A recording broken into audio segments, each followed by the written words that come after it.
الحمد لله رب العالمين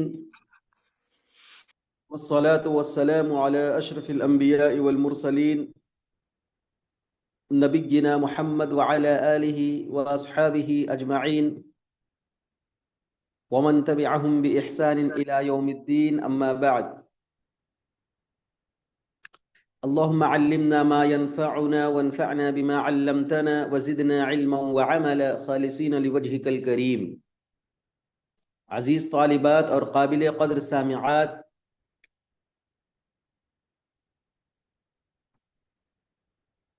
گزشتہ دروس میں ہم لوگوں نے غسل کے تعلق سے پڑھا اور یہ جانا کہ غسل کو واجب کرنے والے کتنے امور ہیں، اور انشاءاللہ آج کے سبق میں ہم یہ پڑھیں گے کہ جنوبی کو 5 چیزوں سے باز رہنا چاہیے۔ تو آئیے دیکھتے ہیں، ایک جنوبی چاہے مرد ہو یا عورت ہو یا وہ آدمی جس کو حدث اکبر لاحق ہو گیا ہے اور اس کو غسل کی ضرورت ہے، تو کن چیزوں سے وہ باز رہے گا، کن چیزوں کو وہ نہیں کرے گا، کن امور کو وہ انجام نہیں دے گا۔ پہلی چیز ہے نماز پڑھنی۔ جنوبی آدمی نماز نہیں پڑھے گا جب تک کہ وہ پاک نہ ہو جائے۔ اس کی دلیل کیا ہے جی؟ ارشاد باری تعالی ہے، یا ایھا الذین آمنوا لا تقربوا الصلاة وانتم سکارى حتى تعلموا ما تقولون ولا جنبا الا عابري سبيل حتى تغتسلوا۔ کیا کہا اللہ تبارک و تعالی نے کہ اے ایمان والو، جب تم نشے میں مست ہو نماز کے قریب بھی نہ جاؤ، یعنی شراب نوشی کی ہو یا کوئی بھی ایسی نشہ آور چیز کا استعمال کیا ہو آدمی، تو وہ آدمی نماز کے قریب نہ جائے گا، یعنی نماز نہیں پڑھ سکتا وہ نشے کی حالت میں۔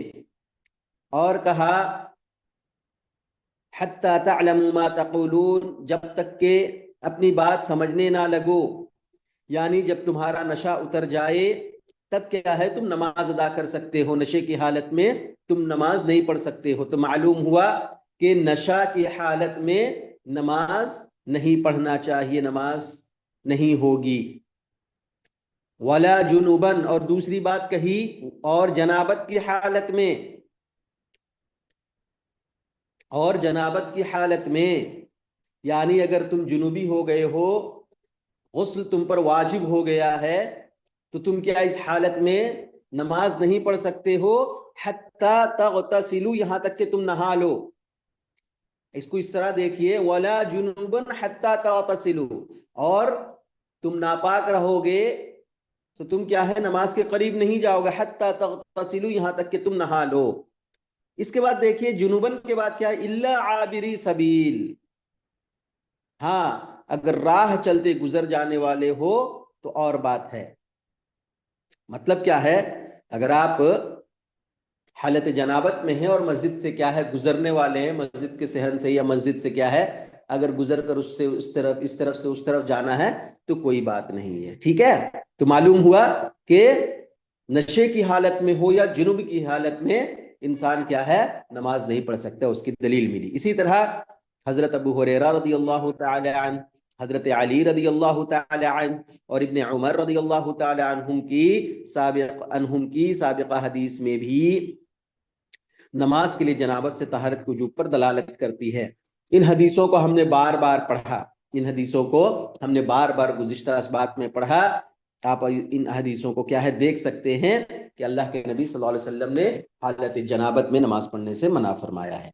تو پہلی چیز کیا ہے جی، یہ ہے نماز پڑھنا۔ دوسری چیز ہے بیت اللہ کا طواف کرنا۔ دلیل کیا ہے، اللہ کے رسول صلی اللہ علیہ وسلم نے فرمایا الطواف بالبیت صلاۃ، بیت اللہ کا طواف کرنا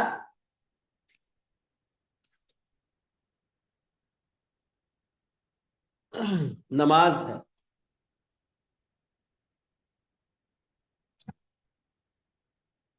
سمجھ رہے نا؟ تو یہاں پر دوسری چیز یہ بات بتائی گئی کہ بیت اللہ کا طواف کرنا. اس سے پہلے بھی یہ حدیث گزری کہ اما عائشہ رضی اللہ تعالیٰ عنہا دوران حج کیا ہے حالت حیض میں ہو گئی تو وہ رونے لگی. سمجھ رہے نا. حافظ ابن حجر رحمۃ اللہ علیہ کہتے ہیں کہ حضرت عائشہ رضی اللہ تعالی عنہا کیا ہے حیض کی حالت میں ہو گئی. سمجھ رہے نا. تو وہ کافی پریشان ہو گئے اب کیا کرنا ہے. تو اللہ کے نبی صلی اللہ علیہ وسلم نے کہا غیر اللہ تطوفی فی البیت کہ تم وہ سارے مناسک انجام دو, وہ سارے کام کرو جو ایک حاجی کرتا ہے سوائے کیا ہے بیت اللہ کے طواف کے. کیوں؟ کیونکہ الطواف بالبیت صلاۃ کہ بیت اللہ کا طواف کرنا گویا کہ وہ ایک نماز ہے. جس طرح نماز میں حالت جنابت میں ناپاکی کی حالت میں آپ نماز ادا نہیں کر سکتے, اسی طرح کعبۃ اللہ کا طواف بھی نہیں کر سکتے. تو اس حدیث سے یہ بات معلوم ہوتی ہے کہ حالت جنابت میں ہم کعبۃ اللہ کا طواف بھی نہیں کر سکتے ہیں. تیسری چیز قرآن کا چھونا. دلیل کیا ہے جی؟ دلیل ہے عمرو بن حزم, حکیم بن حزام, ابن عمر رضی اللہ عنہم سے مروی ہے کہ اللہ کے رسول صلی اللہ علیہ وسلم نے فرمایا لا یمس القرآن الا طاہر, الا طاہر, ان کے قرآن کو صرف طاہر آدمی ہی ہاتھ لگائے. سمجھ رہے نا. قرآن کو صرف طاہر آدمی ہی ہاتھ لگائے. اوپر کیجئے جی, کتاب کو آگے کیجئے.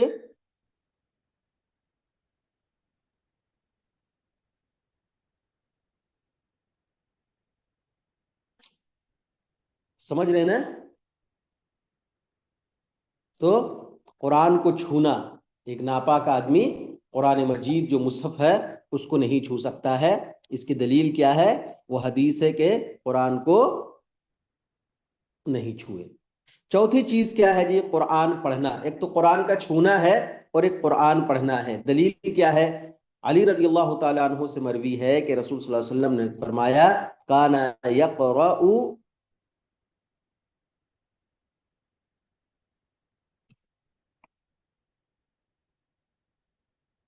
کان یقرأ القرآن ما لم یکن جنوبا.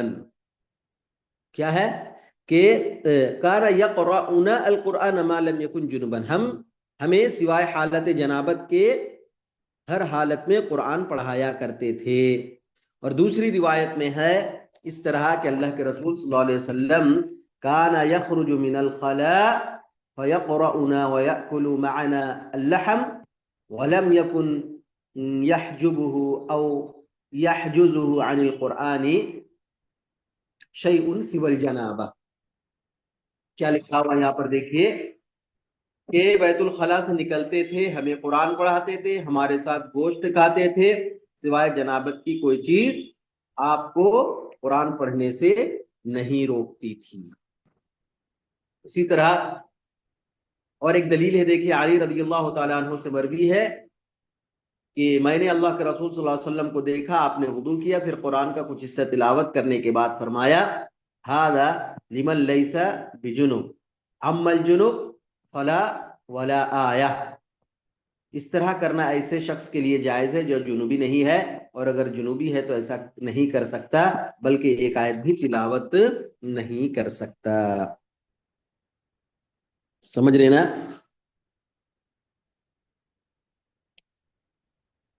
تو یہاں پر دیکھیے حماد ابن ابی سلیمان بیان کرتے ہیں کہ حضرت سعید بن جبیر سے نبی کریم صلی اللہ علیہ وسلم کی قرات کے متعلق سے سوال کیا تو انہوں نے کہا اس میں کوئی حرج نہیں ہے. الیس فی جوفہ القرآن, کیا اس کے پیٹ میں قرآن نہیں ہے. سمجھ رہے نا. دیکھیے یہاں پر تھوڑا سا اختلافی مسئلہ ہے کہ آدمی خالص قرآن پڑھ سکتا ہے کہ نہیں. قرآن کو چھوئے بغیر 2-4 آیت, 8 آیت, 10 آیت. تو یہاں پر ایک قاعدہ آپ جان لے کہ الاصل فی الاشیاء الاباحہ ما لم یرد الدلیل, کہ ہر چیز کی اصل کیا ہے؟ جائز ہے, جب تک کہ کیا ہے اس کے ناجائز ہونے کی کوئی دلیل نہ مل جائے. دلیل نہ مل جائے۔ دیکھیے یہاں پر یہ بات بتائی گئی کہ قرآن کو نہیں پڑھنا ہے، ان کی دلیل کیا ہے کہ لا تقرأ الحائض ولا الجنوب شیئا من القرآن، کہ حائض اور جنوبی کیا ہے قرآن سے کوئی چیز نہ پڑھے۔ لیکن یہاں پر راجح بات یہی ہے کہ اگر وہ قرآن مجید کے کچھ حصے کی مزبانی کیا ہے تلاوت کرنا چاہے تو کر سکتا ہے۔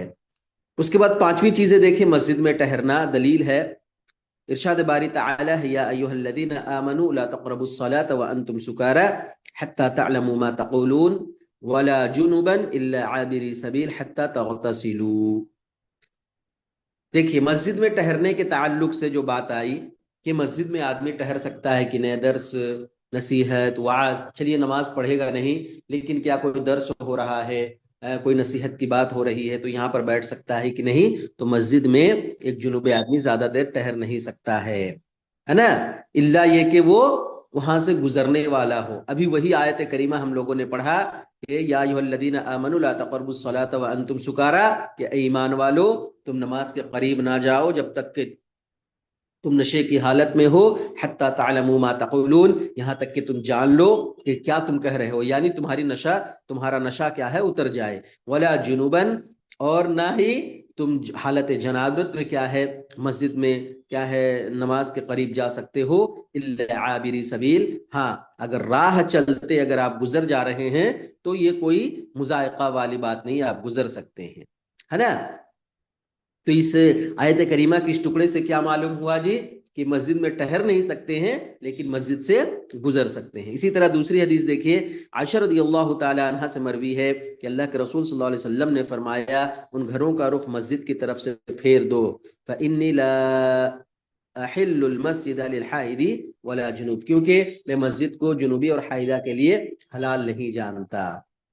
سمجھ رہے نا کیا بول رہے ہیں کہ مسجد کیا ہے ایک حائضہ خاتون اور ایک جنوبی مرد کے لیے کیا ہے جائز نہیں کہ وہ مسجد میں کیا ہے ٹہرے، البتہ اگر جنوبی مسجد کے اندر سے گزرنا چاہے تو اس میں کوئی حرج نہیں ہے۔ ارشاد باری تعالی ہے ولا جنبا الا عابری سبیل حتى تغتسلوا، اسی طرح حائضہ اور نفسا بھی مسجد کے اندر سے گزر سکتی ہے بشرط یہ کہ مسجد کو گندہ کرنے کا اندیشہ نہ ہو۔ تو یہاں بات صاف ہو گئی کہ یہاں پر آپ ٹہر نہیں سکتے ہیں، قیام نہیں کر سکتے ہیں، سکونت اختیار نہیں کر سکتے ہیں، تھوڑی دیر کیا ہے بیٹھ نہیں سکتے ہیں، ہاں اگر گزرنا چاہیں تو مسجد کے اندر سے گزر سکتے ہیں۔ دلیل کیا ہے جی؟ عائشہ رضی اللہ تعالی عنہا کا بیان ہے، اللہ کے رسول صلی اللہ علیہ وسلم نے کہا مجھے مسجد سے مصلی پکڑاؤ، میں نے کہا اللہ کے رسول میں حائضہ ہوں، تو آپ صلی اللہ علیہ وسلم نے فرمایا تیرا حیض تیرے ہاتھ میں نہیں ہے۔ تو اس سے بھی یہ بات معلوم ہے خود اللہ کے رسول صلی اللہ علیہ وسلم کیا کر رہے ہیں، حضرت عائشہ رضی اللہ تعالی عنہ کو مسجد کے اندر بھیج رہے ہیں اور کہہ رہے ہیں کہ جاؤ جین جائے نماز لے کر آؤ، مصلی لے کر آؤ۔ تو انہوں نے اعتراض کیا اے اللہ کے نبی میں اس حالت میں ہوں، تو انہوں نے کہا کہ یہ جو حالت ہے نا تمہارے ہاتھ میں نہیں ہے، تمہارے جسم کے دیگر اعضاء اور حصے میں نہیں ہے، وہ ایک مخصوص حالت ہے۔ ہاں اگر حیض وغیرہ کا خون اگر سے گندا اگر ہونے کا اندیشہ ہے، خطرہ ہے، تب کیا ہے پرہیز کرنا ہے، اور اگر ایسی کوئی بات نہیں ہے تو مسجد سے حائضہ عورت بھی گزر سکتی ہے۔ اس کے بعد دیکھیے حضرت ابو ہریرہ رضی اللہ تعالی عنہ سے مروی ہے کہ دریں اثنا اللہ کے رسول صلی اللہ علیہ وسلم مسجد میں تشریف فرما تھے، آپ نے فرمایا عائشہ مجھے کپڑا لا دو۔ عائشہ رضی اللہ تعالی عنہ نے کہا اے اللہ کے رسول میں حائضہ ہوں، تو آپ نے فرمایا لے آؤ، تیرا حیض تیرے ہاتھ میں نہیں ہے۔ تو اس سے بھی وہی بات سمجھ میں آ رہی ہے کہ مسجد سے جا کر آ سکتی ہے، مسجد سے گزر سکتی ہیں۔ میمونہ رضی اللہ تعالی عنہا کا بیان ہے کہ اللہ کے رسول صلی اللہ علیہ وسلم ہم میں سے کسی ازواج مطہرات کے پاس آتے، وہ حالت حیض میں ہوتی تھیں، آپ ان کی گود میں سر مبارک رکھ کر قرآن پڑھا کرتے تھے، پھر مسجد میں اسی حالت حیض میں اپنے مصلی کو بھی رکھ آتی تھیں۔ تو دیکھیے یہاں پر ہم نے گزشتہ درس میں بتایا تھا کہ حدث اکبر لاحق ہونا، حائضہ ہونا، جنوبی ہونا، یہ ایک حالت ہے، وہ ایک حالت ہے، اس کو چھونا ہے نا، اس کو چھونا یا اس سے کوئی کام کروانا یا اس سے کھانا بنوانا، یہ ساری چیزیں کیا ہے کر سکتی ہیں۔ دیکھیے خود اللہ کے نبی صلی اللہ علیہ وسلم اپنی ازواج مطہرات اگر ان مخصوص ایام میں ہوتی تھیں تو پھر بھی کیا ہے آپ صلی اللہ علیہ وسلم ان کی گود میں سر رکھ کر کیا ہے قرآن مجید کی تلاوت کر رہے ہیں۔ پھر ضرورت پڑ رہی ہے تو مصلی کو مسجد سے لانے یا مسجد میں رکھنے کی بھی کیا ہے بات یہاں پر آ رہی ہے۔ تو اس سے معلوم یہ ہو رہا ہے کہ ایک کیا ہے خاتون کے ساتھ کیا ہے آدمی کیا ہے اس طرح کے مطلب میل جول رکھ سکتا ہے۔ علامہ ابن باز رحمۃ اللہ علیہ فرماتے ہیں کہ صحابیہ کرام حالت جنابت میں مسجد کے اندر سے گزرتے تھے کیونکہ انہیں معلوم تھا کہ اللہ کی طرف سے انہیں اس کی اجازت ہے۔ رہا آپ صلی اللہ علیہ وسلم کا یہ فرمان فإنی لا احل المسجد لحائض ولا جنوب کہ بلا شبہ میں حائضہ اور جنوبی کے لیے مسجد میں داخلہ جائز قرار نہیں دیتا، تو یہ مسجد میں ٹہرنے اور بیٹھنے کے متعلق ہے، نہ کہ صرف گزرنے کے بارے میں ہے۔ یہ جو حدیث ہے کہ حائضہ عورت کے لیے یا جنوبی مرد کے لیے مسجد حلال نہیں ہے، تو اس کا مطلب کیا ہے جی؟ اس کا مطلب یہ نہیں کہ گزر بھی نہیں سکتے آپ وہاں سے جا بھی نہیں سکتے، بلکہ کیا وہاں ٹہرنا۔ ہم نے یہ بات بتائی کہ وہاں پر ٹہرنا باقاعدہ گھنٹہ 2 گھنٹہ 3 گھنٹہ کیا ہے وعظ و نصیحت سننا، مسجد میں بیٹھے رہنا، گفتگو کرنا، یہ ساری چیزیں کیا ہے جائز نہیں ہے۔ رہی زید بن اسلم کی حدیث کہ ان بعض اصحاب النبی صلی اللہ علیہ وسلم كانوا اذا توضؤوا جلسوا في المسجد، کچھ صحابہ کرام جب وضو کر لیتے تو مسجد میں بیٹھتے تھے۔ یہ امام احمد، اسحاق وغیرہ کی دلیل ہے جو حائض اور جنوبی کو مسجد میں وضو کرنے کے بعد ٹہرنا جائز جانتے تھے۔ ٹھیک ہے، اس سلسلے میں دوسرا قول یہ ہے کہ حائضہ اور جنوبی اگر وضو بھی کر لے تب بھی ان کے لیے مسجد میں ٹہرنا جائز نہیں، جیسا کہ اللہ تعالیٰ کا قول ہے وَلَا جُنُبًا إِلَّا عَابِرِ سَبِيلٍ حَتَّى تَغْتَسِلُوا، اور اللہ کے رسول صلی اللہ علیہ وسلم کے اس فرمان کہ إِنِّي لَا أَحِلُّ الْمَسْجِدَ لِحَائِضٍ وَلَا جُنُوب، بلا شبہ میں حائضہ اور جنوبی کے لیے مسجد میں داخلہ جائز قرار نہیں دیتا، کہ عموم سے معلوم ہوتا ہے، اور یہی قول قوی اور واضح ہے۔ رہا چند صحابہ کرام کا وضو کرنے کے بعد مسجد میں بیٹھنا، جیسا کہ اس سے پہلے گزرا، تو ہو سکتا ہے کہ انہیں جنوبی کو مسجد میں بیٹھنے کی ممانعت کی دلیل معلوم نہ رہی ہو، بنا بری آیت کریمہ وَلَا جُنُبًا إِلَّا عَابِرِ سَبِيلٍ حَتَّى تَغْتَسِلُوا پر عمل کرتے ہوئے جنوبی کو مسجد میں نہیں بیٹھنا چاہیے۔ رہے زید بن اسلم جو حدیث کے راوی ہیں، تو اگرچہ امام مسلم نے ان سے روایت کیا ہے، لیکن اگر یہ حدیث تنہا روایت کریں تو اس کے قبول کرنے میں دل میں جھجک رہتا ہے۔ تو دیکھیے جی، یہ خلاصہ یہ سمجھ لیں کہ چاہے وہ مرد ہو چاہے وہ خاتون ہو، اگر جنوبی ہے، حدث اکبر لاحق ہے، تب کیا ہے وہ مسجد میں ٹہر نہیں سکتا ہے، مسجد میں کیا ہے بیٹھ نہیں سکتا ہے، ہاں وہ گزر سکتا ہے، وہاں سے جا کر آ سکتا ہے، صرف اس کی دلیل خود آیت کریمہ ہے اور ام المؤمنین حضرت عائشہ رضی اللہ تعالی عنہا کی وہ حدیث ہے کہ اللہ کے نبی صلی اللہ علیہ وسلم نے کہا جاؤ جی تمہارے ہاتھ میں وہ تھوڑی نہ لگا ہوا ہے۔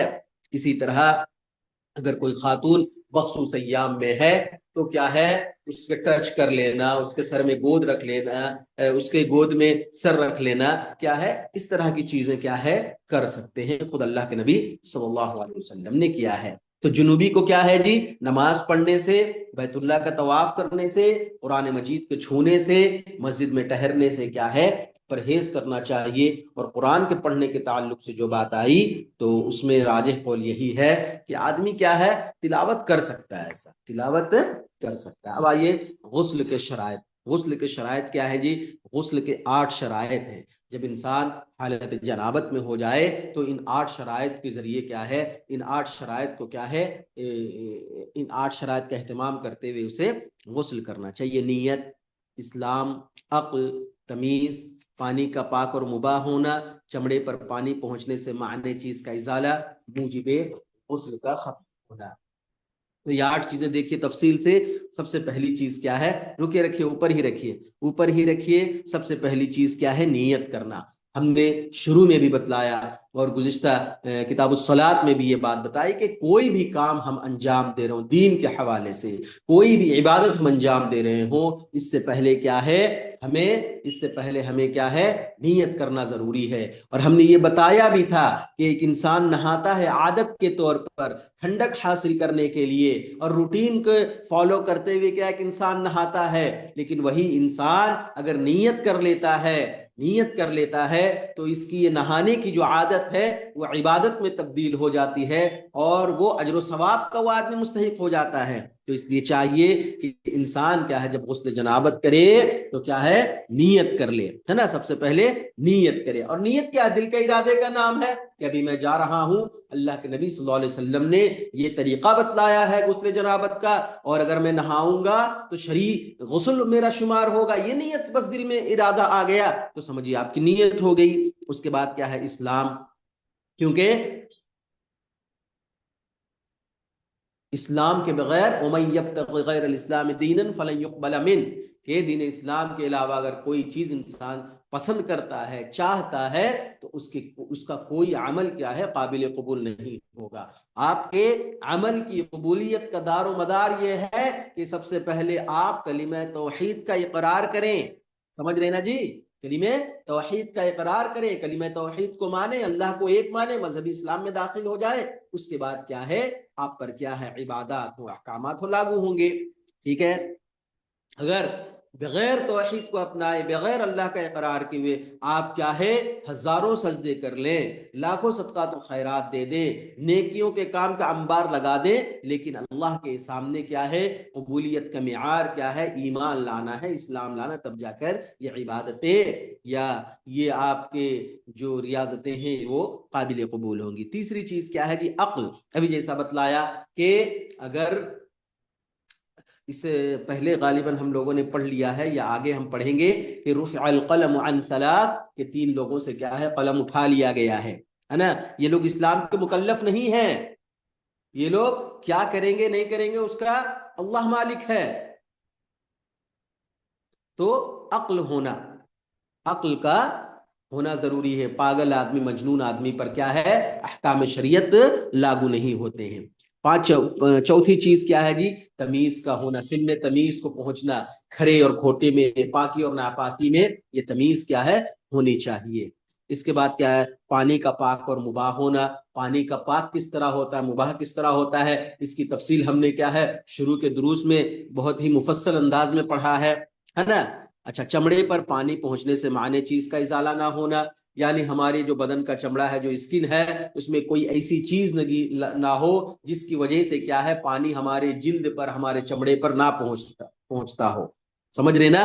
تو اگر ایسی چیز کہیں بدن کے کسی حصے میں لگا ہوا ہے, ناخن میں لگا ہوا ہے, تو ان چیزوں کو کیا ہے جیسے نیل پالش وغیرہ لگاتے ہیں تو اس سے کیا ہے ناخن میں پانی نہیں جاتا ہے, تو ان چیزوں کو کیا ہے ہٹا دینا. موجب غسل کا ختم ہونا, اور غسل کو واجب کرنے والی جو چیز ہے اس کو کیا ہے ختم ہونا. یہ 8 شرائط کیا ہے غسل کے ہیں.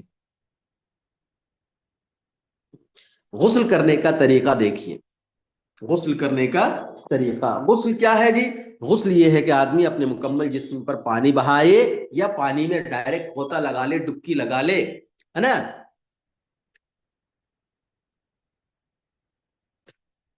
دیکھیے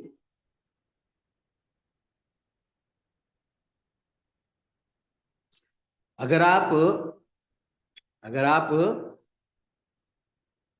غسل جنابت کر رہے ہیں نا جی,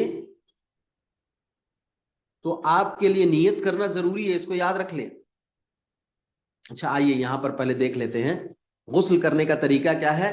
ذیل میں فرائض و واجبات اور مستحبات پر مشتمل مکمل غسل کا طریقہ بیان کیا جا رہا ہے. ایک آدمی اگر جنوبی ہو گیا ہے یا خاتون اگر مخصوص ایام سے فارغ ہونا چاہتی ہے تو کس طرح غسل کرے. سب سے پہلے دل سے کامل غسل کی نیت کرنا ہے نا جی. سب سے پہلے دل سے کامل غسل کی نیت کرے. دیکھیے یعنی غسل واجب کرنے والی چیزوں کو یا جو سبب بنا ہے غسل کا اس کو رفع کرنے کی نیت کیا ہے بغیر شرعی غسل کے نہیں ہوتا ہے. اللہ تبارک و تعالیٰ نے کیا کہا وما امروا الا ليعبدوا الله مخلصين له الدين, کہ ہمیں حکم دیا گیا ہے کہ ہم اللہ کی عبادت کریں اس کی دین کو خالص کرتے ہوئے.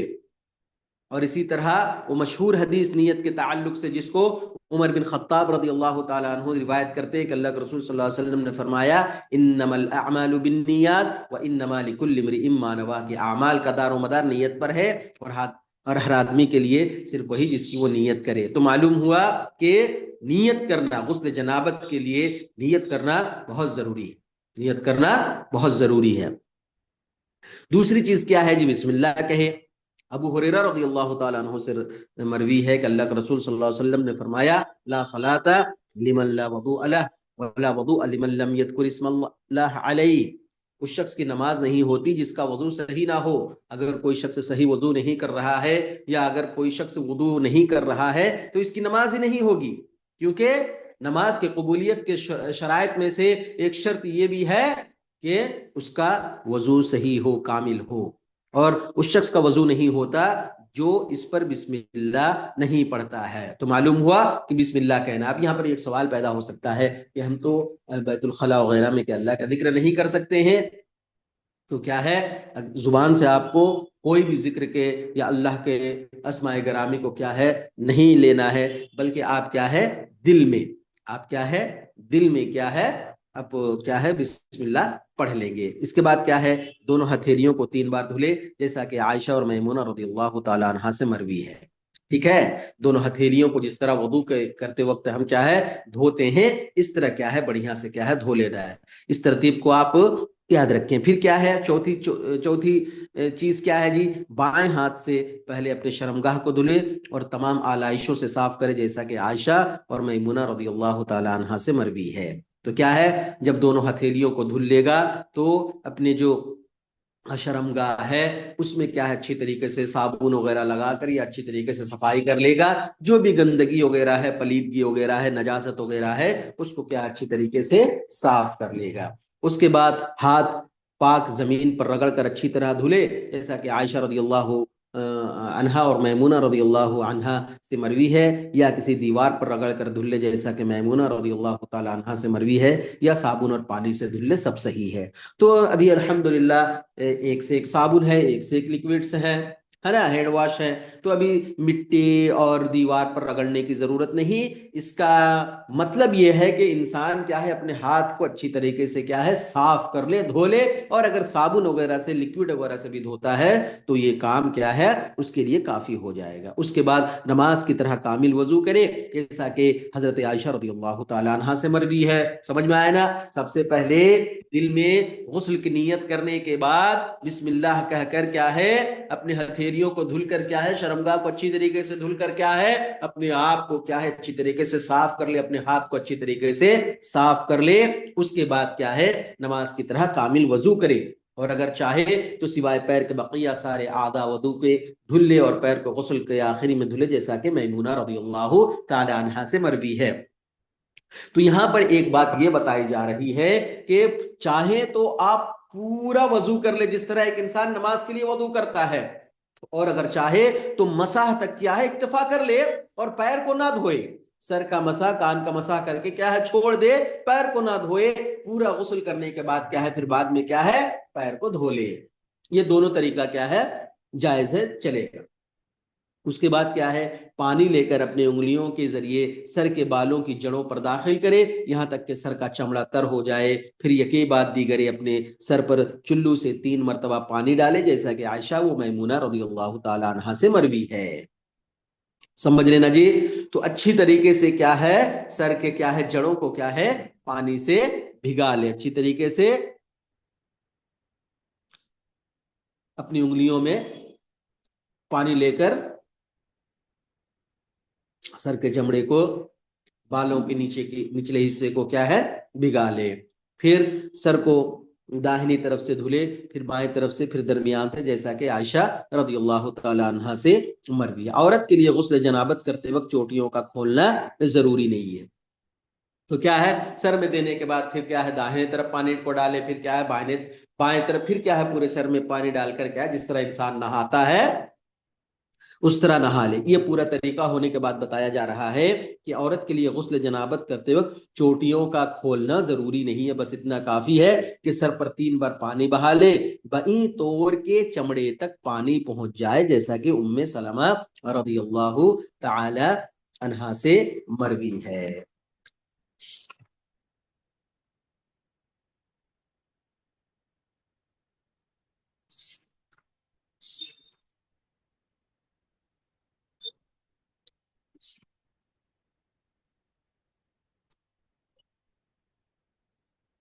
جی سمجھ رہے نا کہ اگر کوئی خاتون کیا ہے چوٹی وغیرہ باندھی ہوئی ہے مضبوطی سے، تو اس کو کھولنے کی ضرورت نہیں ہے۔ اگر پریشانی اور دقت ہے تو کیا ہے، سر میں 3 مرتبہ کیا ہے پانی بہا لے تو کافی ہے۔ البتہ حیض سے غسل کرتے ہوئے چوٹیوں کا کھولنا مستحب ہے، جیسا کہ عائشہ رضی اللہ تعالی عنہا سے مروی ہے۔ دیکھیے غسل جنابت کے وقت کیا ہے چوٹی کو نہیں کھولیں گے، ہے نا، لیکن کیا ہے غسل حیض کے وقت کیا ہے چوٹیوں کا کھولنا کیا ہے مسنون طریقہ ہے، مستحب طریقہ ہے۔ عائشہ رضی اللہ تعالی عنہ کی حدیث سے یہ بات معلوم ہو رہی ہے۔ اپنے پورے بدن پر پانی ڈالے، جیسا کہ عائشہ اور میمونہ رضی اللہ تعالی عنہ سے مروی ہے، پہلے داہنے طرف ڈالے پھر بائیں طرف، جیسا کہ عائشہ رضی اللہ تعالی عنہ سے مروی ہے کہ ان النبی صلی اللہ علیہ وسلم کان یعجبہ التیمن فی تنعلہ وترجلہ وطہورہ وفی شأن کلی، اللہ کے رسول صلی اللہ علیہ وسلم جوتی پہننے میں، کنگھی کرنے میں، وضو کرنے میں اور دیگر تمام امور میں اپنے داہنے طرف سے شروع کرنا پسند فرماتے تھے۔ تو سمجھ رہے نا، تو جو بھی پاک چیز یا اچھی چیز ہوتی تو اللہ کے نبی صلی اللہ علیہ وسلم کے داہنے طرف سے شروع کرتے تھے۔ اسی طرح غسل کرنے میں بھی کیا ہے پہلے داہنے طرف پانی ڈالیں گے، اس کے بعد پھر کیا ہے بائیں طرف، اس کے بعد پھر کیا ہے پورے جسم میں پانی ڈالیں گے۔ بغل اور اعضائے جسم کے شکن کی جگہوں کو، رانوں کے اوپری حصے کو، یعنی جس جگہ پانی نہ پہنچنے کا خدشہ ہو اہتمام کے ساتھ دھلے، جیسا کہ عائشہ رضی اللہ تعالی عنہا سے مروی ہے۔ سمجھ رہے نا، جہاں پر چمڑی وغیرہ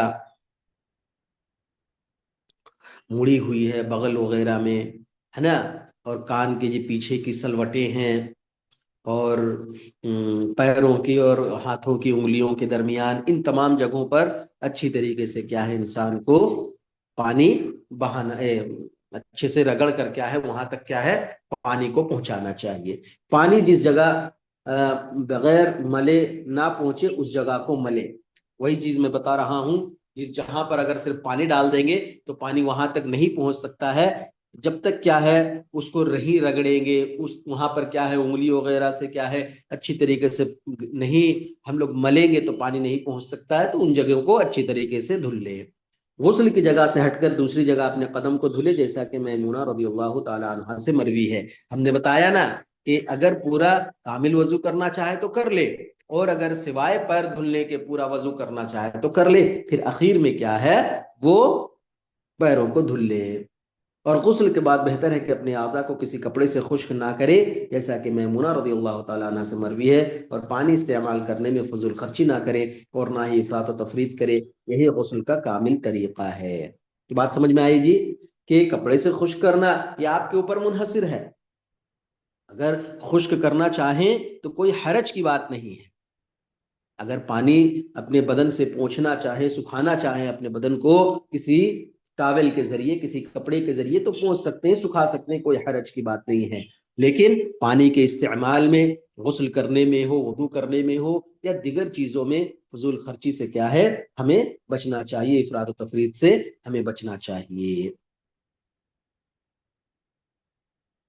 دیکھیے چوٹی کے تعلق سے جو بات آئی کہ چوٹی کھولے گی کہ نہیں عورت، تو ام سلمہ رضی اللہ تعالی عنہ کہتی ہیں کہ میں نے اللہ کے رسول صلی اللہ علیہ وسلم سے کہا کہ اللہ کے رسول صلی اللہ علیہ وسلم، میں اپنے سر کی چوٹی سختی سے باندھتی ہوں، کیا میں اسے غسل جنابت کے وقت کھول دوں؟ آپ صلی اللہ علیہ وسلم نے نہیں کہا، نہیں، تمہارے لیے یہی کافی ہے کہ تم سر پر 3 بار پانی بہا دو، تم پاک ہو جاؤ گی۔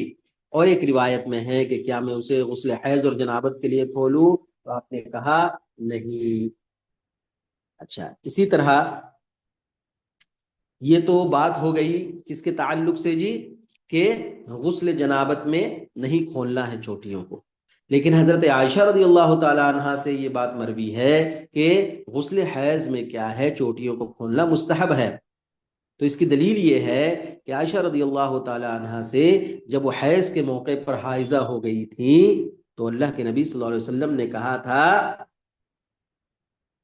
کہ تم اپنے عمرہ کو چھوڑ دو، دعی عمرتک، کہ تم اپنے عمرہ کو ترک کر دو، چھوڑ دو، وانقضی رأسک، اور اپنے سر کو غسل کے لیے کھول دو، وامتشطی، اور کنگھی کرو. تو شیخ ابن باز اور ابن تیمیہ کی کتاب منتقا کی شرح میں کہتے ہیں کہ عورت کے لیے غسل حیض کے لیے سر کھولنا مستحب ہے اور غسل جنابت کے لیے نہیں ہے. سمجھ میں آ رہا نا؟ تو یہ دلیل تھی جو حضرت عائشہ اور ام سلمہ رضی اللہ تعالیٰ عنہ کے حدیث عنہما کی حدیث سے آپ کو یہ بات بتائی گئی.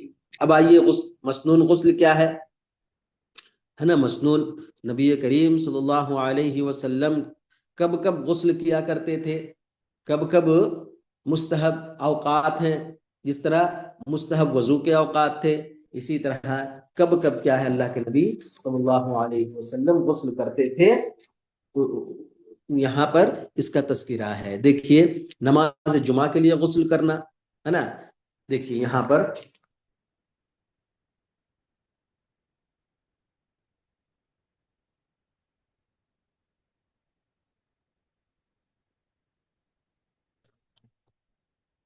نماز جمعہ کے لیے غسل کرنا. ابو سعید خدری رضی اللہ تعالیٰ عنہ سے مروی ہے کہ اللہ کے رسول صلی اللہ علیہ وسلم نے فرمایا غسل الجمعۃ واجب علی کل محتلم، ہر بالغ شخص پر، آگے کیجیے جی، جمعہ کے دن غسل کرنا واجب ہے. نیز ابو سعید خدری رضی اللہ تعالیٰ عنہ سے یہ بھی مروی ہے کہ اللہ کے رسول صلی اللہ علیہ وسلم نے فرمایا الغسل یوم الجمعۃ واجب علی کل محتلم وان یستنى وان یمس طیبا ان وجد، جمعہ کے دن ہر بالغ شخص پر غسل کرنا واجب ہے اور مسواک کرے اور استطاعت بھر خوشبو لگائے. تیسری حدیث دیکھیے، ابو ہریرہ رضی اللہ تعالیٰ عنہ سے مروی ہے کہ اللہ کے رسول صلی اللہ علیہ وسلم نے فرمایا حق اللہ علی کل مسلم ان یغتسل فی کل سبعۃ ایام یغسل رأسہ وجسدہ، ہر مسلمان پر اللہ کا حق ہے کہ وہ 7 دن میں غسل کرے، اس غسل میں وہ اپنے سر اور جسم کو دھوئے. چوتھی حدیث دیکھیے، نیز ابو ہریرہ رضی اللہ تعالیٰ عنہ سے مروی ہے کہ اللہ کے رسول صلی اللہ علیہ وسلم نے فرمایا من اغتسل ثم اتى الجمعہ فصلى ما قدر له ثم انصت حتى يفرغ الامام من خطبته ثم يصلي معه غفر له ما تقدم ما بين هو بين الجمعة وبین الجمعۃ الاخری وفصل 3 ایام. دیکھیے یہاں پر بہت عظیم حدیث ہے کہ جس نے غسل کیا، حضرت اللہ کے رسول صلی اللہ علیہ وسلم فرما رہے ہیں جس نے غسل کیا پھر جمعہ نماز کے لیے آیا، پھر اس سے جتنا ہو سکا نماز پڑھا، سنن و نوافل کا اہتمام کرتا رہا مسجد میں آ کر، پھر خاموش ہو کر خطبہ سنتا رہا، نماز سے فارغ ہوا، جو ہی خطیب ممبر پر چڑھے تو وہ کیا ہے خطبہ سننے کے لیے مصروف ہو گیا، یہاں تک کہ امام خطبہ سے فارغ ہو جائے، اور امام صاحب کیا ہے آدھا گھنٹہ 20 منٹ 25 منٹ 30 منٹ جو بھی خطبہ دیے اس کو کیا ہے بغور سنا، پھر امام کے ساتھ نماز پڑھے، تو اس جمعہ سے اگلے جمعہ تک اور مزید 3 دنوں یعنی کل 10 دنوں کے اس کے گناہ کو بخش دیا جائے گا. تو کتنی بڑی حدیث ہے. دیکھیے اگر تھوڑی سی ہم احتیاط برت لیتے ہیں، تھوڑا سا ہم اہتمام کر لیتے ہیں تو اللہ تبارک و تعالی کہ اس بخشش کا ہم کیا ہے حقدار ہو جائیں گے جی، کہ صرف کیا ہے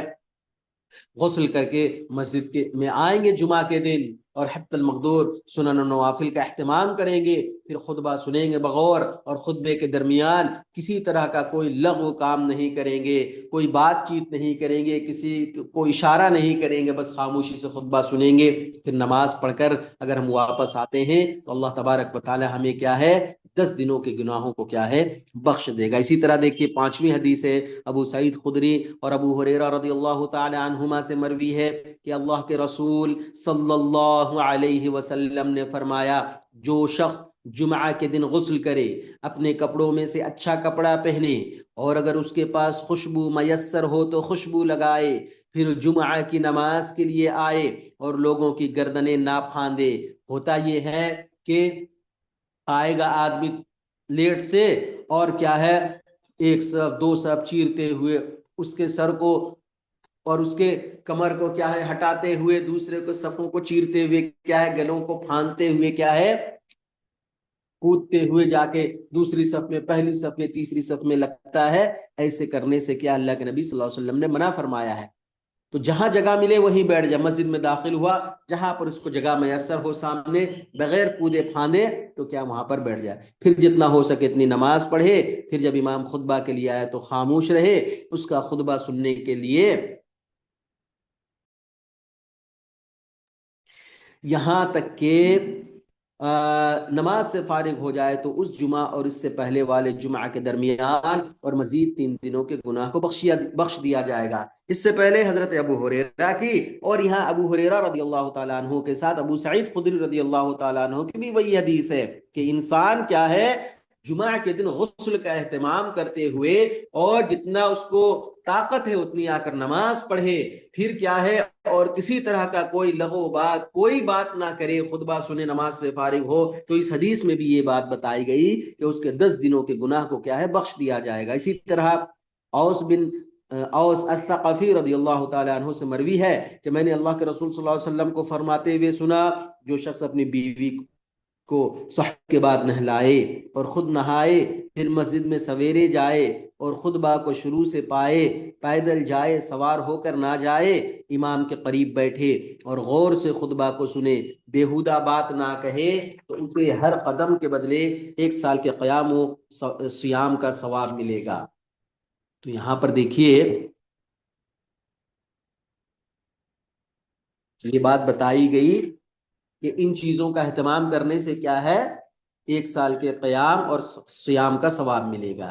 تو سمورہ رضی اللہ تعالیٰ عنہ سے مروی ہے کہ اللہ کے رسول صلی اللہ علیہ وسلم نے فرمایا، جس نے جمعہ کے دن وضو کیا اس نے اچھا اور بہتر کیا، اور جس نے غسل کیا تو غسل کرنا افضل اور بہتر ہے۔ اسی طرح 8ویں حدیث دیکھیے اس سلسلے میں ابو ہریرہ رضی اللہ تعالیٰ عنہ سے مروی ہے کہ اللہ کے رسول صلی اللہ علیہ وسلم نے فرمایا، جس نے اچھی طرح وضو کیا، پھر جمعہ کی نماز کے لیے آیا اور خاموش ہو کر غور سے خطبہ سنا، اس جمعہ سے اگلے جمعہ تک اور مزید 3 دنوں یعنی کل 10 دنوں کے گناہوں کو بخش دیا جائے گا، اور جس نے کنکری چھوا اس نے لغو کیا۔ تو یہاں پر دیکھیے ان ساری حدیثیں 8 حدیثوں کو یہاں پر تذکرہ کیا گیا، ان ساری حدیثوں میں یہی بات بتائی گئی کہ جمعہ کے دن غسل کرنا کیا ہے، یہ نبی کریم صلی اللہ علیہ وسلم کی سنت ہے، اور نبی کریم صلی اللہ علیہ وسلم ہمیشہ کیا ہے غسل جمعہ کا اہتمام کرتے تھے۔ تو جمعہ کے دن غسل کرنا اور خوشبو لگا کر آنا، اور اسی طرح امام صاحب کے یا خطیب کے خطبہ دینے سے پہلے جتنی ہو سکے کثرت سے کیا ہے نمازوں کا اہتمام کرنا، پھر کیا ہے خطبہ کے دوران خاموشی سے خطبہ سننا، یہاں تک کہ آخری حدیث میں یہ بات بتائی گئی اگر کوئی چٹائی ہے، اگر کوئی قالین ہے، اگر کوئی چیز بچھی ہوئی ہے اور فرش میں اگر کسی طرح کا کوئی کنکر ہے یا چٹائی کی کوئی کیا ہے لکڑی یا اس کا کوئی تنکا کیا ہے نکل گیا، اس کو اگر چھو رہا ہے، کسی کیا ہے سوتے سے یا اس کے داغے سے کھیل رہا ہے، تو اگر اس طرح بھی کرتا ہے تو کیا ہے وہ لغو کر رہا ہے۔ حتیٰ کہ جمعہ کے آداب میں یہ بات بھی بتایا گیا کہ اگر کوئی شخص بات چیت کر رہا ہے، اگر کوئی شخص کوئی کام بھی کر رہا ہے، تو آپ پر یہ لازم ہے کہ آپ اس کو کیا ہے چپ بیٹھ بول کر بھی نہیں کہہ سکتے ہیں، آپ اس کو یہ نہیں کہہ سکتے ہیں کہ چپ ہو کر بیٹھو جی، خاموش ہو کر بیٹھو جی، کیوں شرارت کر رہے ہو, کیوں بات چیت کر رہے ہو, ایسا بھی نہیں کرنا ہے. اگر اس طرح بھی آپ نے کیا تو گویا کہ آپ اپنا جمعہ خراب کر رہے ہیں. تو دیکھیں یہاں پر یہ ساری حدیثیں ہیں اور اس کی فضیلت میں یہ بات بتائی گئی کہ آپ کے تقریباً کیا ہے 10 دنوں کے گناہ کو اللہ تبارک و تعالی معاف کرے گا.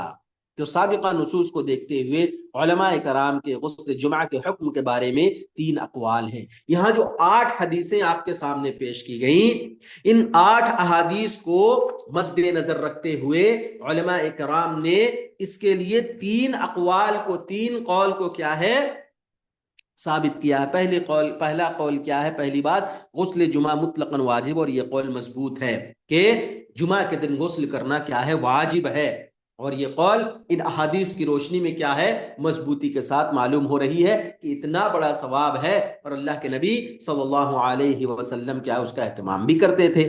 اچھا, دوسرا قول کیا ہے؟ غسل جمعہ مطلقاً سنت مؤکدہ ہے. شیخ ابن باز رحمۃ اللہ علیہ کے نزدیک یہی قول راجح ہے, لیکن اختلافات سے بچنے کے لیے غسل جمعہ کی پابندی کرنی چاہیے. دیکھیے پہلا قول کیا ہے؟ واجب ہے, ضروری ہے بھائی غسل کرنا جمعہ کے دن.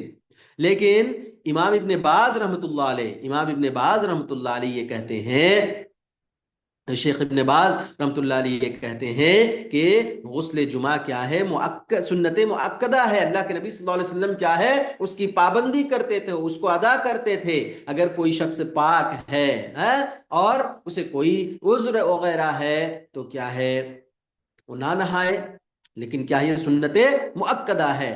لیکن وہ یہ بات بھی کہہ رہے ہیں ان اختلافات سے بچتے ہوئے کیا انسان کو کیا ہے ہر جمعہ کو غسل کرنے کی کیا ہے پابندی کرنی چاہیے, اس کا اہتمام کرنا چاہیے.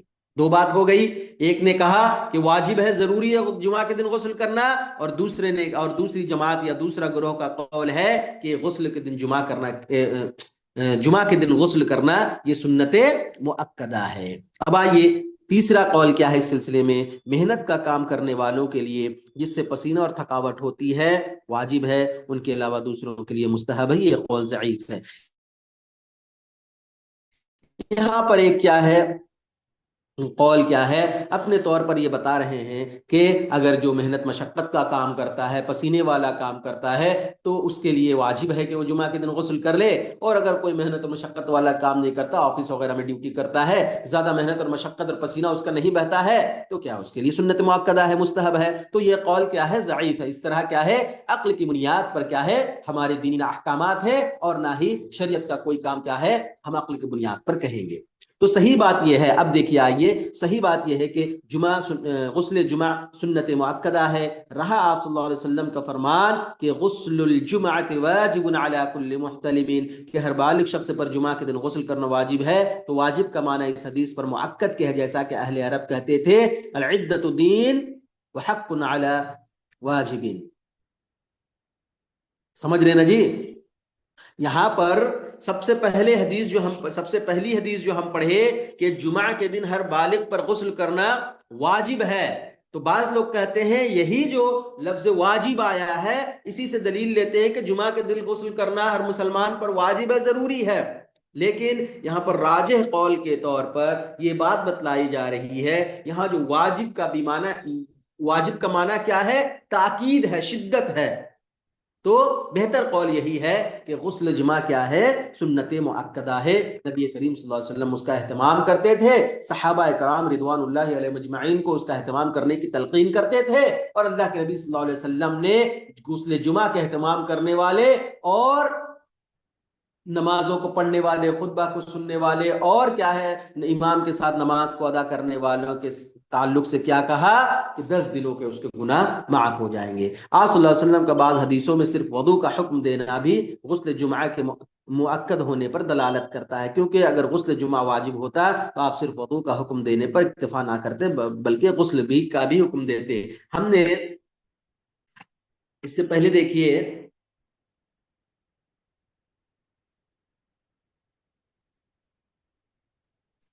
ایک حدیث میں پڑھا 7ویں نمبر حدیث میں 7ویں نمبر دلیل میں کہ سمورہ بن جندب رضی اللہ تعالیٰ عنہ سے مروی ہے کہ اللہ کے رسول نے فرمایا جس نے جمعہ کے دن وضو کیا اس نے اچھا کیا اور بہتر کیا، اور جس نے غسل کیا تو ایسا کرنا افضل ہے اور بہتر ہے۔ تو دیکھیے یہاں پر بھی اللہ کے رسول صلی اللہ علیہ وسلم نے صرف وضو کا تذکرہ کیا، تو اس سے معلوم ہوتا ہے اگر جمعہ کے دن غسل کرنا واجب ہوتا تو اللہ کے نبی صلی اللہ علیہ وسلم وضو کرنے کا ذکر ہی نہیں کرتے، اللہ کے نبی صلی اللہ علیہ وسلم وضو کرنے کا ذکر ہی نہیں کرتے۔ تو اس سے بھی یہ بات معلوم ہو رہی ہے کہ جمعہ کے دن غسل کرنا سنت مؤکدہ ہے، مسنون عمل ہے، نہ کہ واجبی عمل ہے، ضروری عمل ہے۔ اسی طرح آپ صلی اللہ علیہ وسلم کا بعض حدیثوں میں غسل کے ساتھ خوشبو لگانا، مسواک کرنا، اچھا کپڑا پہننا اور مسجد میں سویرے جانے کا ذکر ہے، یہ ساری چیزیں سنت کے قبیل سے ہیں، ان میں سے کوئی چیز واجب نہیں ہے۔ یہ دلیل دیکھیے یہ بات کتنی اچھی ہے کہ آپ صلی اللہ علیہ وسلم نے غسل کے ساتھ ان چیزوں کا بھی تذکرہ کیا نا جی، کہ آدمی حت المقدور کیا ہے خوشبو کو لگائے، حت المقدور جتنی استطاعت ہو نمازوں کا اہتمام کرے، مسواک کرے، اچھا کپڑا پہنے، یہ ساری چیزیں غسل کے ساتھ اللہ کے نبی صلی اللہ علیہ وسلم نے بتلائی ہیں۔ تو جب یہ ساری چیزیں سنت کی قبیل میں سے ہیں، یہ ساری چیزیں سنت ہیں، تو پھر نہانا جمعہ کے دن یہ کیسا پھر واجب ہو جائے گا؟ بات سمجھ رہے نا؟ تو بڑی اچھی بات کہی یہاں پر، یہ ساری چیزیں سنت کے قبیل میں سے ہیں، ان میں سے کوئی چیز واجب نہیں ہے، جو اس بات کی دلیل ہے کہ غسل بھی سنت ہے، کیونکہ ان سب کا عطف ایک ہی حکم کا متقاضی ہے۔ بہرحال ایک مسلمان کو اختلافات سے بچتے ہوئے بطور احتیاط جمعہ کے دن غسل کا کافی اہتمام کرنا چاہیے۔ دیکھیں یہاں پر تو آپ نے دیکھ لیا کہ علماء کرام نے 3 طرح کی بات کہی ہے کہ غسل جمعہ واجب ہے، غسل جمعہ سنت مؤکدہ ہے، اور محنت کرنے والوں کے لیے واجب اور نہ محنت کرنے والوں کے لیے کیا ہے، غسل جمعہ مستحب ہے یا سنت ہے۔ تو یہ جو 3 کیٹیگری میں غسل جمعہ کو بانٹا گیا، ان تمام کا خلاصہ یہی ہے کہ ایک انسان کو احادیث کی روشنی میں ہو یا علماء کرام کی ان فتاوی کی روشنی میں ہو، ہر انسان کو کیا ہے جمعہ کے دن کیا ہے یہ کوشش کرنی چاہیے، یہ اہتمام کرنا چاہیے کہ وہ غسل جمعہ کرے، جمعہ کے دن غسل کرے۔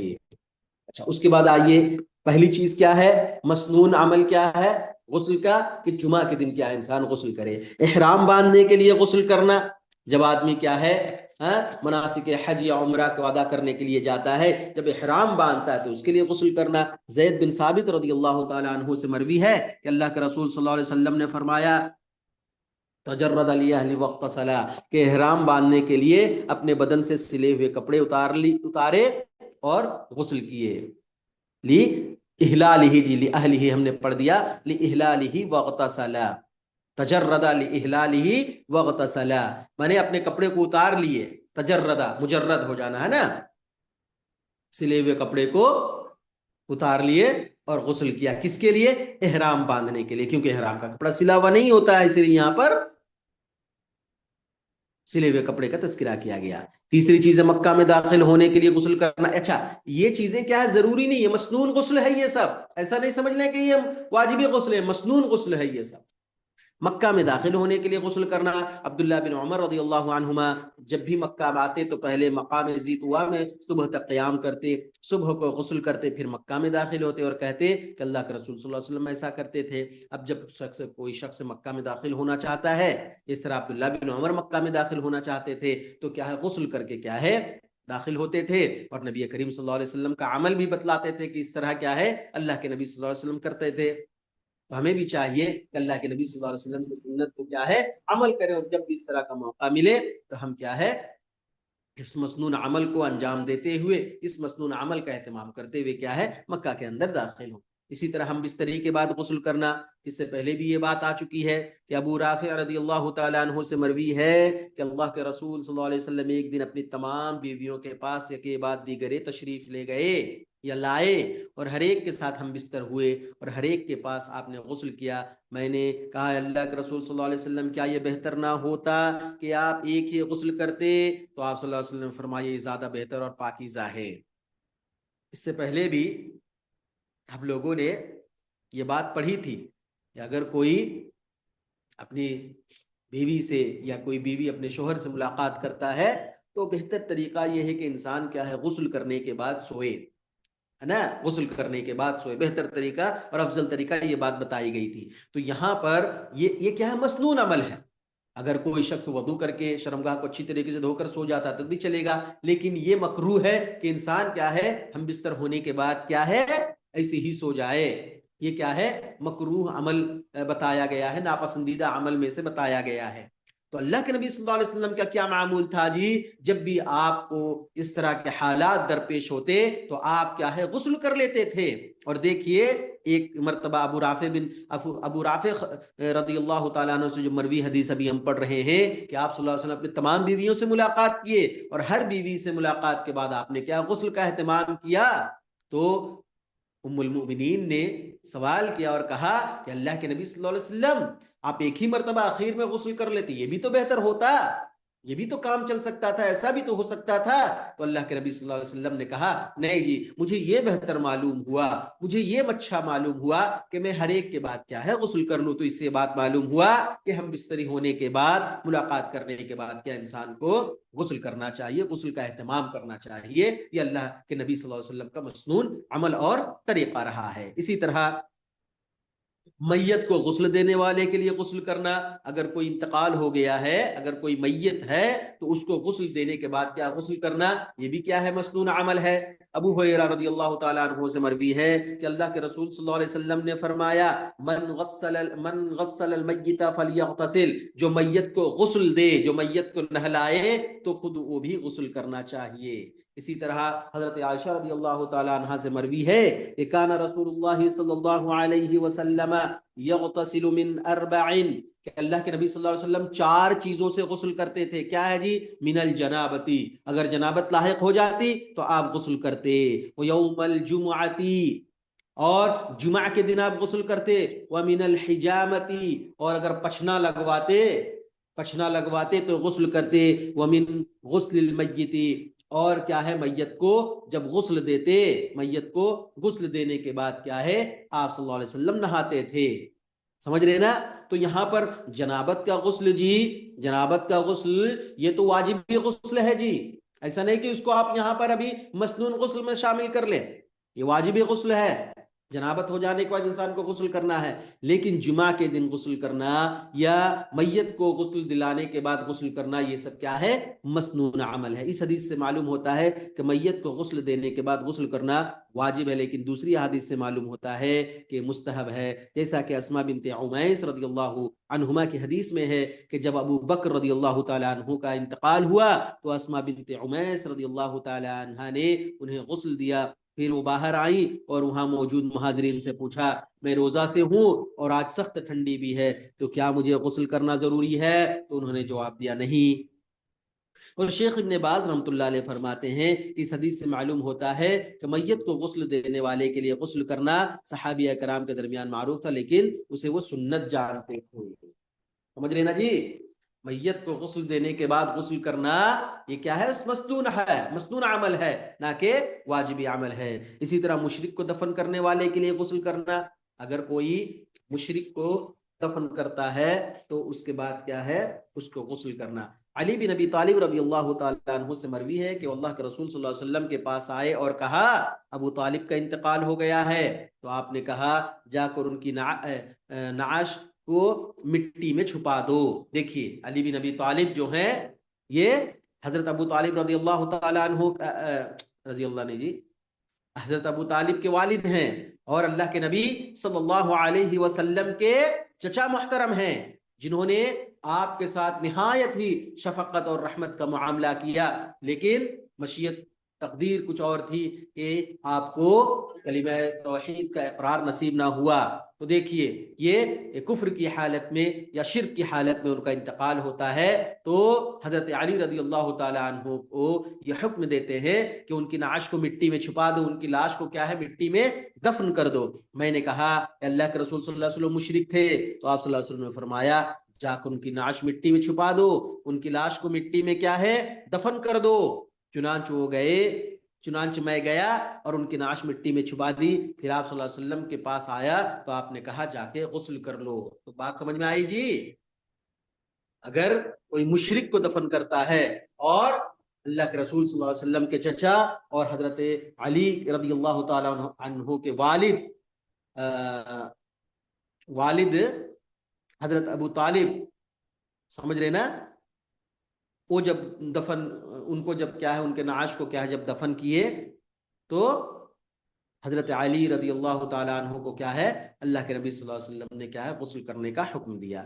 اسی طرح ساتویں چیز ہے، دیکھیے مستحاضہ عورت کے لیے ہر نماز کے لیے یا دو نمازوں کو اکٹھا کرنے کے لیے غسل کرنا۔ دیکھیے ایک حالت حیض ہے جو مخصوص ایام میں ہے، اور مخصوص ایام کے علاوہ جو کیا ہے عورتوں کے لیے کوئی بیماری ہے مستحاضہ، اگر اس طرح ہوتی ہے حالت اس طرح کی حالت طاری ہوتی ہے، مستحاضہ کی کوئی بیماری اگر لاحق ہو گئی ہے تو اسے چاہیے کہ وہ ہر نماز کے لیے کیا ہے وہ غسل کرے، نماز کے لیے غسل کرے یا دو نمازوں کو اکٹھا کر کے کیا ہے غسل کرے۔ دیکھیے دلیل کیا ہے، عائشہ رضی اللہ تعالی عنہ سے مروی ہے کہ ام حبیبہ رضی اللہ تعالی عنہ عہد رسالت میں استحاضہ کی بیماری میں مبتلا ہوئیں تو آپ نے انہیں ہر نماز کے لیے غسل کرنے کا حکم دیا۔ سمجھ رہے نا؟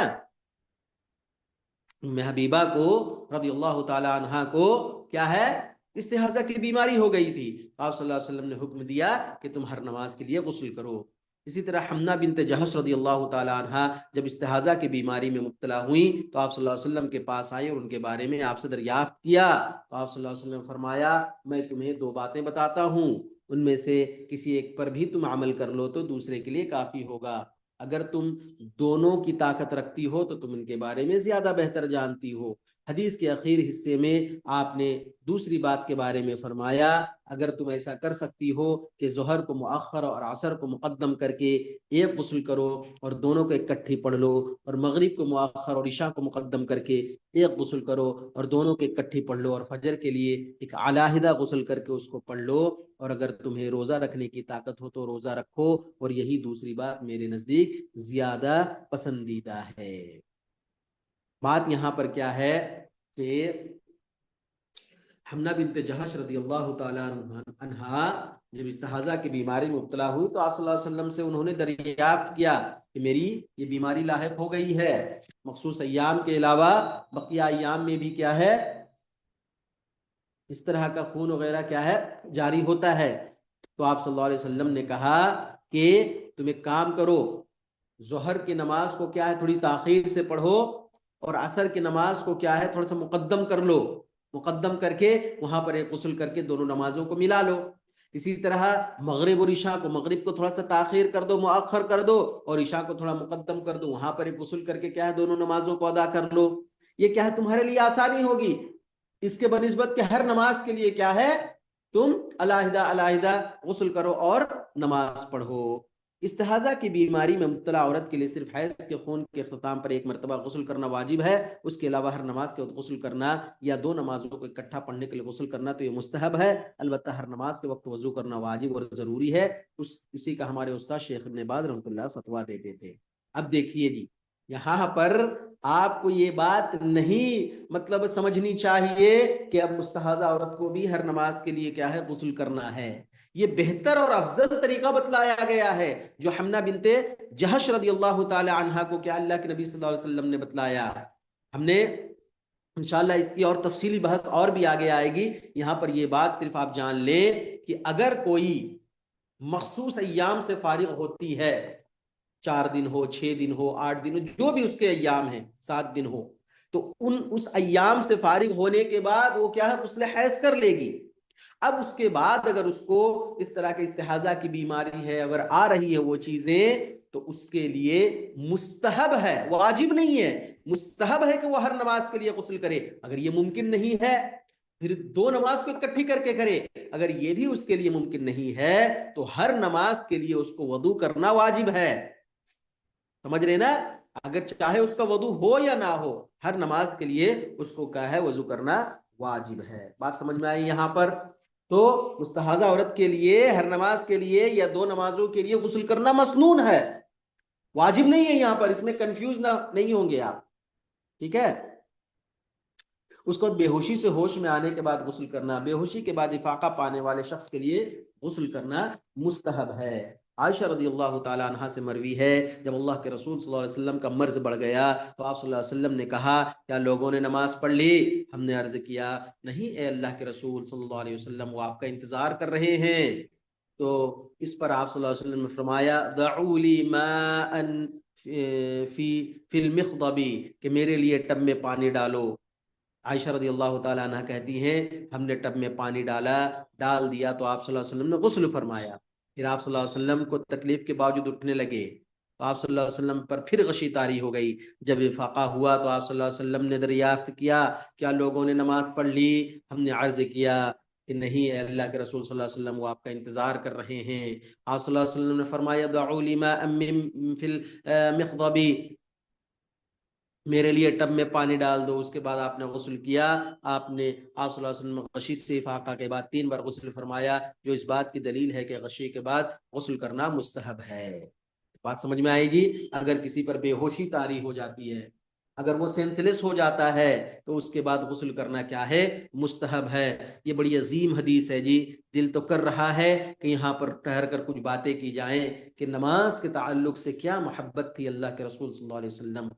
دیکھیے جی، بے ہوشی طاری ہو جا رہی ہے، اٹھ رہے ہیں، اور سب سے پہلے زبان پر جو سوال ہے، سب سے پہلے زبان پر جو بات ہے وہی نماز کے تعلق سے ہے کہ کیا لوگوں نے نماز ادا کر لی، کیا لوگوں نے نماز پڑھ لی۔ نماز کی کتنی فکر تھی جی، دیکھیے جی۔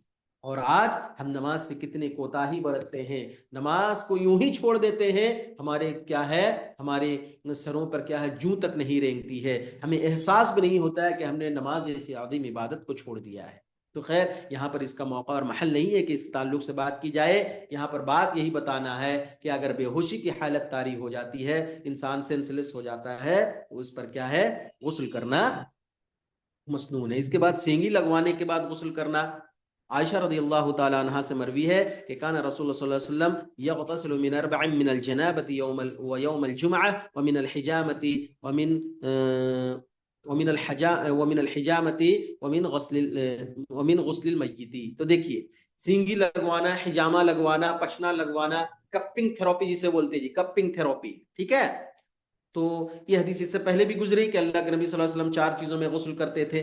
تو یہاں پر ایک حجامہ بھی ہے، پچنا لگوانا ہے۔ رسول اکرم صلی اللہ علیہ وسلم 4 چیزوں کی وجہ سے غسل کر لیا کرتے تھے، جنابت کے بعد، جمعہ کے لیے سینگی لگوانے، جمعہ کے لیے اور سینگی لگوانے، سینگی مانے وہی پچنا لگوانا، کپنگ کرنا ہے نا، کے بعد، اور میت کو غسل دینے کے بعد۔ اسی طرح 10ویں چیز ہے، دیکھیے، اسلام قبول کرنے کے بعد غسل کرنا۔ کافر کے قبول اسلام کے بعد غسل کرنے کے بارے میں علماء کرام کا اختلاف ہے، بعض کے نزدیک مستحب اور بعض کے نزدیک واجب ہے۔ تو دیکھیے، کوئی اگر کافر ہے، دائرہ اسلام سے کیا ہے، خارج ہے، وہ دائرہ اسلام میں نہیں آیا ہے، اب وہ دائرہ اسلام میں آنا چاہتا ہے، مذہب اسلام کو قبول کرنا چاہتا ہے، تو اس کا غسل کرنا کیا ہے، مسنون عمل ہے۔ اب یہاں پر علماء کرام کے درمیان اختلاف ہے مستحب ہونے کے بارے میں اور واجب ہونے کے بارے میں۔ جس طرح غسل جمعہ کے تعلق سے ہم نے پڑھا کہ بعض علماء کہتے ہیں واجب ہے، بعض کہتے ہیں کہ مستحب ہے، تو یہاں پر بھی یہ بات ہے کہ قیس بن عاصم رضی اللہ تعالیٰ عنہ سے مروی ہے کہ میں اللہ کے رسول صلی اللہ علیہ وسلم کے پاس اسلام قبول کرنے کے ارادے سے گیا، فَأَمَرَنِي أَنْ أَغْتَسِلَ بِمَاءٍ وَسِدْرٍ، تو آپ صلی اللہ علیہ وسلم نے ہمیں پانی اور بیری کے پتوں سے غسل کرنے کا حکم دیا۔ علامہ ابن باز رحمۃ اللہ علیہ کے نزدیک راجح قول یہ ہے کہ اسلام قبول کرنے کے بعد غسل کرنا سنت ہے۔ دیکھیے جی، یہاں پر ایک حدیث بتائی گئی جو واجب ہونے کی دلیل ہے، کہ اللہ کے نبی صلی اللہ علیہ وسلم نے قیس بن عاصم کو کیا کہا کہ تم جاؤ جی غسل کرو پانی سے اور بیری کے پتے سے۔ تو اس حکم سے یہ معلوم ہو رہا ہے کہ اگر کوئی کافر اسلام قبول کرنا چاہتا ہے، اگر کوئی مرتد اسلام قبول کرنا چاہتا ہے تو کیا ہے، غسل کرے گا۔ لیکن علامہ ابن باز رحمۃ اللہ علیہ، جو ابھی ماضی قریب کے بہت بڑے محدث، بہت بڑے کیا ہے، شیخ، اور ہمارے سعودی عرب کے فتویٰ کمیٹی کے صدر بھی رہ چکے ہیں، ان کا کہنا ہے کہ غسل کرنا کیا ہے، سنت ہے اسلام قبول کرنے کے بعد۔ اسی طرح عیدین کے لیے 11واں نمبر پہ دیکھیے، عید اور بقرعید کے لیے غسل کرنا یہ بھی مسنون ہے۔ علماء کرام کا کہنا ہے کہ عیدین کے لیے غسل کے سلسلے میں کوئی صحیح حدیث اللہ کے رسول صلی اللہ علیہ وسلم سے مروی نہیں ہے۔ علامہ البانی رحمۃ اللہ علیہ فرماتے ہیں کہ عیدین کے لیے غسل کے مستحب ہونے پر سب سے بہترین دلیل وہ روایت ہے جسے امام بیہقی نے امام شافعی کی سند سے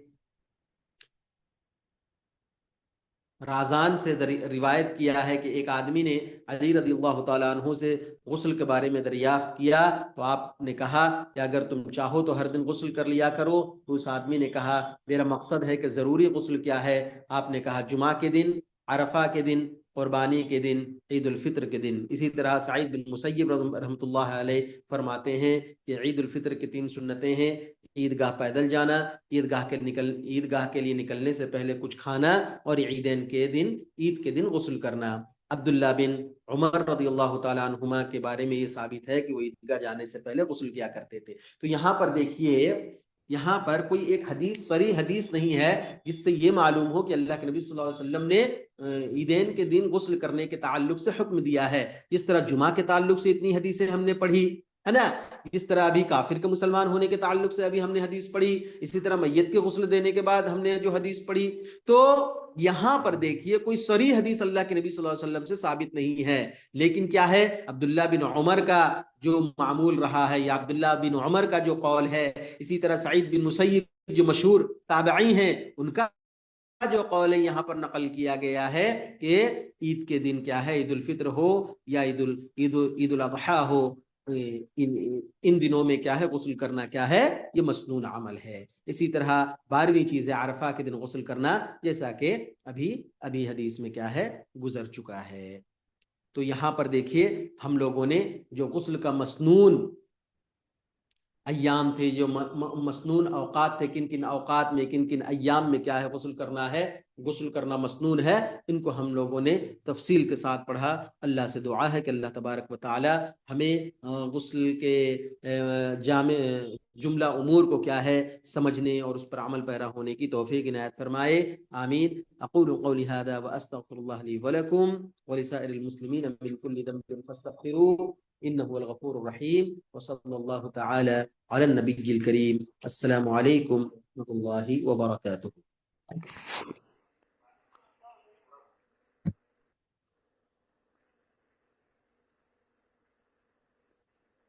یہاں پر دیکھیے، ریکارڈنگ آف کر دیجئے۔